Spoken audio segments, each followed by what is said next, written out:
If you want, it's Emily Fox. Today's video is going to be my May wrap up. I read so many books. I read actually 14 books this month, which is absolutely insane. I don't know how that happened.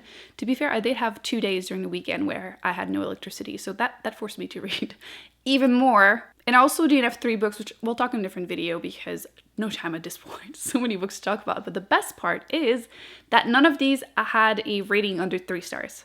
So I enjoyed everything that I read, at least enjoyed it. So that makes it the best month of the year for me so far. Beginning of the year was rough, but definitely found some new favorites that I really want to talk about. So let's get to them. The first book I finished was Piranesi, which was our Patreon book club pick of the month. And not gonna lie, after the first 2-3 pages, I was ready to ask if people wanted to read something else. I really did not like it. To be fair, now I know and I feel like it's an important warning.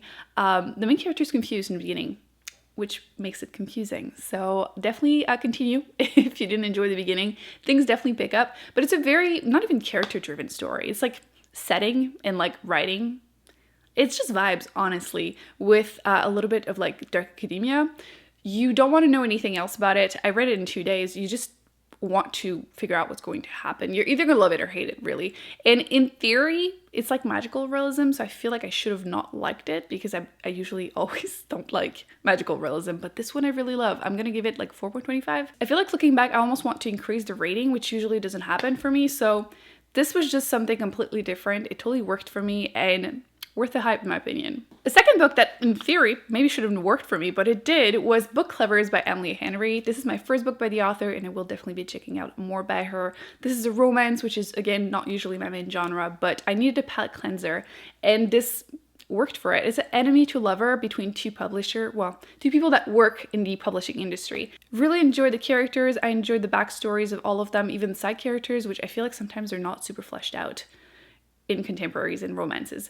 You're following this woman who goes with her sister on a one last trip kind of thing before she has her 3rd kid. She's pregnant. And then a guy that she doesn't like in the industry ends up being that little town and things happen. I also appreciated the representation because the main character is child-free, which I feel like we never see, or at least not really in a positive light. So that was refreshing. And for once, I actually rooted for the romance because the few romance books that I've read that were really popular in Booktube, I feel like they're often super toxic and I don't want them to end up together. I want them to break up. But these one, I was rooting for them. So enjoyed it, 4 stars, exactly what I needed at the time. Also read a few mystery thrillers. The first one was A Flicker in the Dark, which that one was kind of popular. I kept seeing it on lists of new up and coming kind of book. And I found it like a popcorn read. It's fun as you're reading it, but I found it pretty predictable and I don't feel like it's going to be something that I will remember. It's not very memorable. But if you're just looking for a beach read, a summer read, this one might be something to look into. You're following this young woman who, when she was a kid, her dad was arrested for murdering teen girls in the little town, and then it's starting to happen again as she's an adult, and she's trying to figure out what's going on because it seems to be linked to her. So it was fun, but I feel like that's kind of it. So a 3.5 stars. Would recommend if you want to read more of those, if that's your cup of tea. Otherwise, it's not the best one. Wouldn't be the first one I would recommend. Let's continue with murder mysteries. We have the Book of Cold Cases. And that one I was kind of disappointed because the author, her other book I had read, The Sundown Motel, I really, really liked it. So I was expecting this one to be just as good. And it was a little underwhelming. She follows the same pattern in all of her books. This is my 3rd one by her. Where there's 2 timelines. I feel like I struggled to care about the plot, really, because one female character, she's portrayed as a sociopath kind of thing, and I'm just tired of that trope, to be honest. So it's definitely a me thing. But yeah, I frankly have very little to say about it. So if you have any thoughts, if you loved it or hated it, let me know because I'm just kind of mad about the whole thing. So next book, I have some much better ones to talk about. So this one, I tried to pay a book expert to give me 3 book recommendations and then I read them. I filmed my reaction if you want to see it, but let's talk about the books quickly. We have Dead Silence, which was my favorite one. This is a horror sci-fi, which I don't read a lot of horror books because I usually hate the endings because they're often just left open. And in my opinion, if you leave a book with open ending, you just didn't finish the job.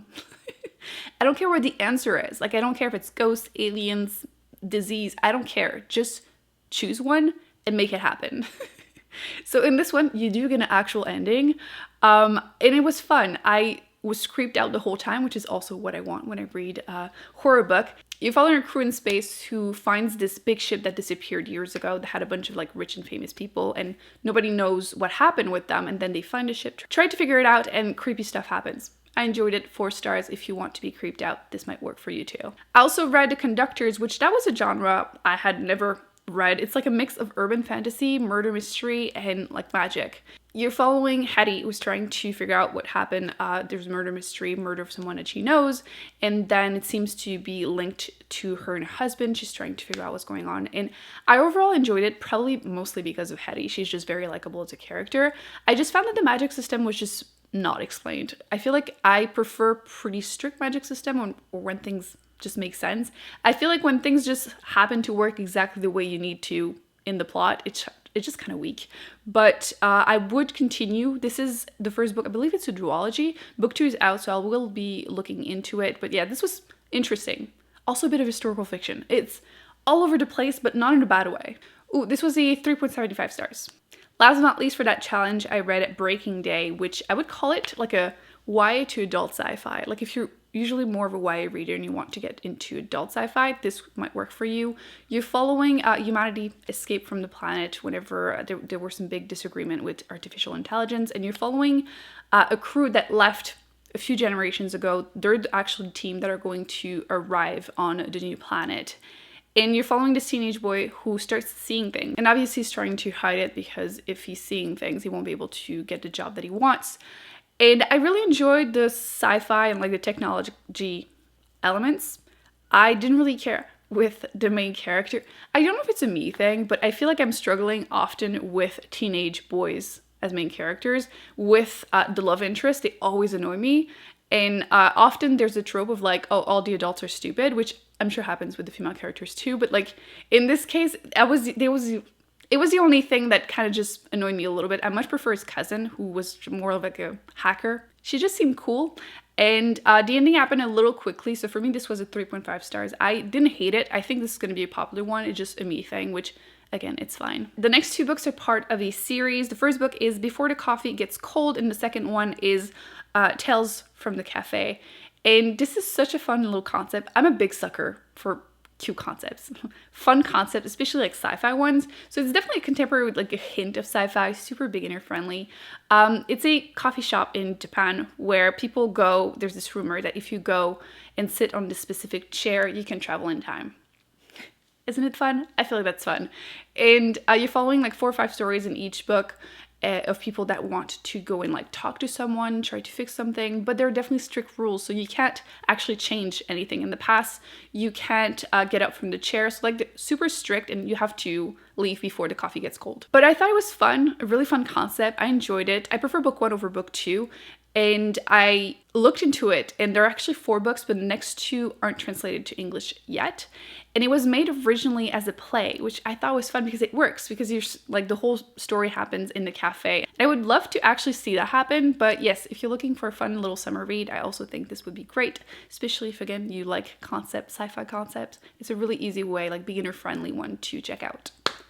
The first one would be 3.5, the second 3. My brilliant friend. My friend got me this for my birthday last month, and I was a little nervous to read it. This is the first book in a quartlet, and everyone seems to enjoy it.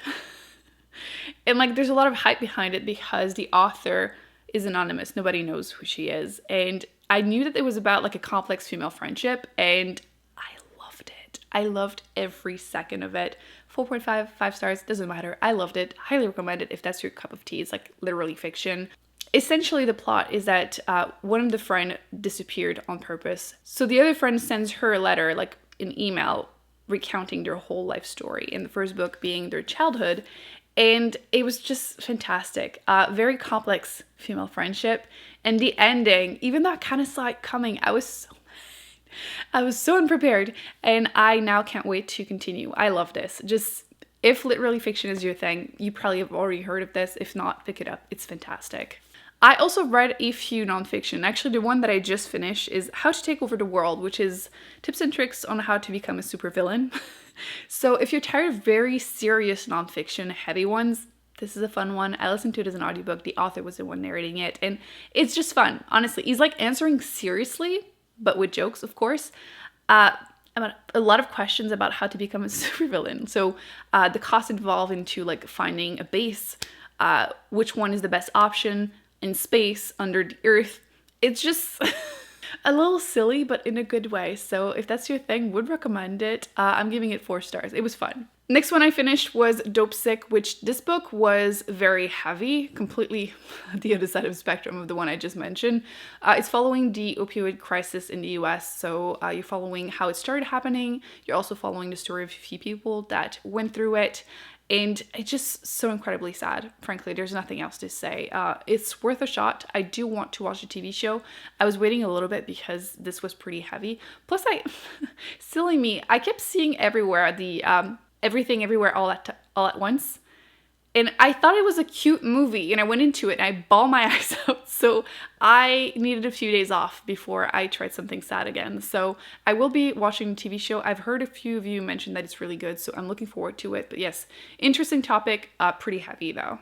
4 stars. I also finished Invisible Kingdom, which is about chronic illness. I enjoyed that one.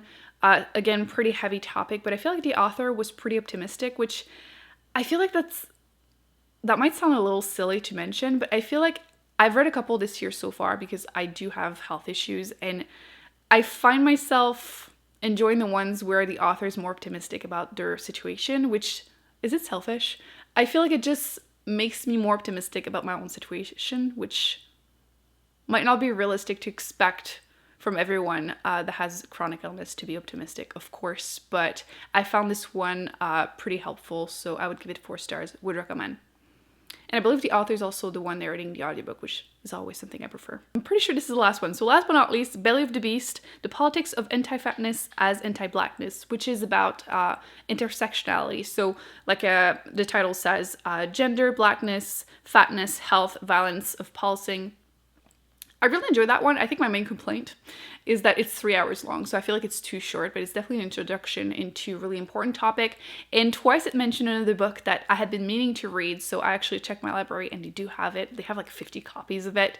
Fearing the Black Body, the Racial Origins of Fat Phobia. So I will be listening to that one soon, hopefully. But yes, I enjoyed it. It's just very much of an introduction on the topic, but it's definitely worth listening to. And once again, the audiobook is narrated by the author. Now quickly, let me just mention the ones that I'm currently reading because I am living my best life. I'm currently reading East of Eden. I have like 200 pages left, and I am loving every second of this. Every second. So if you're looking for a fantastic book to just savor, this is it. So good. So good. I was so scared of that one. It's chunky and it's a classic and it's so beloved. There's always the pressure of like, what if I'm not gonna love it? Obviously, I am loving it. I'm also listening to the audiobook, White Tears, Brown Scars, How White Feminism Betrays Women of Color. So once again, about intersectionality. And right after that, I'm going to be reading Unwell Women, which super excited. I'm also reading The Hit Girl by Ruth Ware. I have an ARC and Advanced Reader copy. The book, I believe, is coming out in July. And I started reading it on my Kindle during the power outage because I had nothing else to do. And I was able to realize I had this one that I had yet to read. And so far, so good. Murder mystery, 2 timelines in rich, pretty girl is murder in a university setting. I wouldn't call it dark academia, but maybe academia kind of setting. And so far, so good. I'm like 60% into it, so it will depend on the ending. I feel like Ruth Ware, she has great concepts, but sometimes her endings tend to be weak. So I'm hoping this one is going to be great. That's it. Lots of book. I warned you. I have been reading machine. I would love to hear your thoughts on any of the books you have mentioned. We can discuss them in the comment section. Also, let me know the best books you have read this month. I'm curious. I will be putting more videos on the screen that I recommend you check out, including my summer TBR if you want to see the million books I'm hoping to read this summer. To be fair, I have been reading so many books that I think I can get to most of these. Thumbs up, subscribe, and I will be seeing you in my next video very soon. Bye. Kiss on a cheek or love.